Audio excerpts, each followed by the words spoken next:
I never imagined a single sentence could dismantle the life I had spent years piecing together. Yet the moment she spoke, her words poured out like acid eating through metal. I didn't cheat. I just formed a connection with someone I met on the trip. I froze. My hands clutched the edge of the kitchen counter, so hard my knuckles bleached pale. I wanted to laugh, scream, cry, maybe all at the same time, but all that escaped me was a thin, empty whisper. We were still together. Still supposed to be us. Her eyes, those same eyes I once adored, refused to meet mine.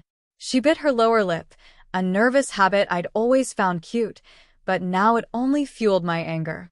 "It's not that simple," she murmured, almost begging. Those words twisted like a blade. Not simple. Betrayal, infidelity, lies. Nothing about it was simple. And yet here she was in our cramped apartment trying to convince me the emotional wreckage she'd caused had layers I somehow wasn't seeing. I stepped back, my chest tightening as if someone had clamped it in a vice. I tried to trace our steps, to remember how we had ended up in this moment. The laughter, the late-night movies, the whispered I love yous in the dark. Suddenly it all felt like a thin mask covering the truth she'd been hiding. "Explain," I said. My voice sounded steadier than I felt, steadier than I wanted it to. She exhaled shakily and sank into the chair at the kitchen table, drawing her knees up as if trying to shrink.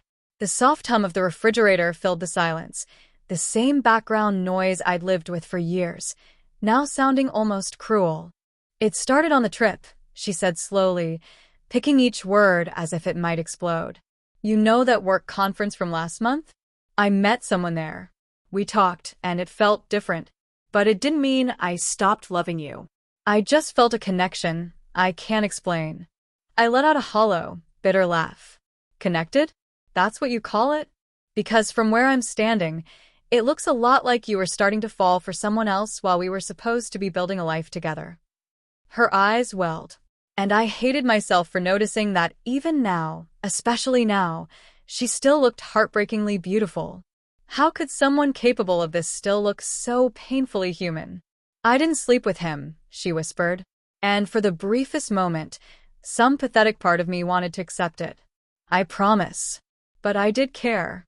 And I didn't know how to tell you without hurting you." I slid into the chair across from her, my hands trembling.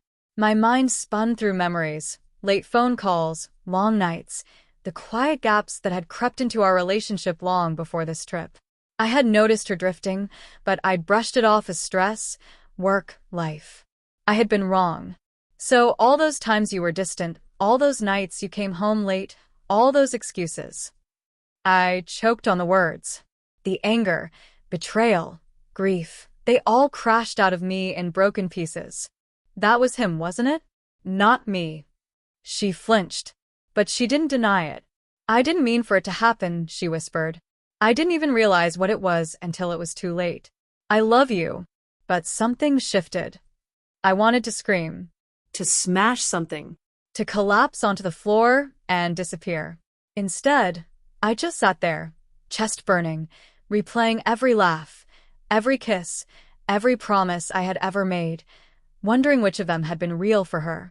"You say you love me," I finally managed, my voice cracking. "But you let yourself fall for someone else while we were still together." "I didn't choose it," she said, her hands shaking. "It just happened. I never wanted to hurt you. I thought I could handle it, that it would fade, but it didn't." Her words cut like shards of glass. The woman I married, the woman whose hand I held through every struggle, whose laughter steadied me, now felt like a stranger. And yet a part of me still wanted to reach out, to tell her we could fix it. But we couldn't. We couldn't fix something she had already broken. "Did you ever stop to think about me?" I whispered. "About us? About the life we were building?" Her tears fell silently. "Every day," she said. "Every single day, I wanted to tell you. But I was scared. Scared of losing you. Scared of what you'd think. Scared that you'd hate me." I let out another cold, humorless laugh. "Hate you? You think this is something I can just hate you for, and then move on? You think that fixes anything?" You broke something in me that apologies can't glue back together. She reached for my hand, trembling. I pulled away. The touch I used to crave now felt like fire. I loved you, she said through a sob. I still do. But with him, I felt alive in a way I can't explain. 1,000 questions rose in my throat. How long? How deep? Did he know about me? Did she think about me while she was with him? But none of them escaped.